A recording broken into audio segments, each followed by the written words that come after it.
माजी मंत्री आणि काँग्रेसचे नेते सुनील केदार यांच्या अडचणी वाढण्याची शक्यता आहे। नागपूर जिल्हा बँक घोटाळा प्रकरणात वसुलीसाठी आज मुंबई सहकार विभागाची सुनावणी होतीये। बँकेच्या 150 कोटींच्या गैरव्यवहाराप्रकरणी दोषी संचालकांवर जबाबदारी निश्चित करण्यासंदर्भात आज ही सुनावणी होईल। आज मंत्रालयात सहकार मंत्र्यांच्या दालनामध्येच ही सुनावणी पार पडेल। पक्षकारांनी या सुनावणीला उपस्थित राहण्याचे आवाहन सहकार खात्याच्या पत्राद्वारे करण्यात आले। राज्य सरकारकडून घोटाळ्यातील रकमेची वसुली करण्याच्या दिशेने एक पाऊल टाकलं जात आहे आणि त्यामुळे या प्रकरणातील दोषी संचालकांच्या अडचणीमध्ये वाढ होईल अशी शक्यता आहे।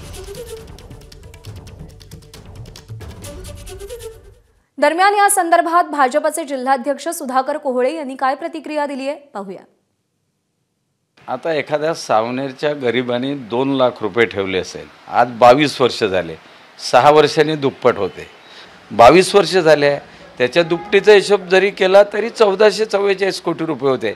आणि त्यामुळे सरकारने त्यांच्या नियमानुसार कशा पद्धतीने वसुली करायचं ते सांगण्याचे मला राईट्स नाही, पण 153 कोटीचे 1444 कोटी रुपये होतात, ते शासनाने वसूल करावे। गोर गरीब दीन दलित पीडित हे जे सगळे आहेत यांचे ते पैसे वापस दिले पाहिजे, लोकांना न्याय मिळाला पाहिजे, ही आमची रास्त मागणी आहे। एबीपी माझा, उघडा डोळे बघा नीट।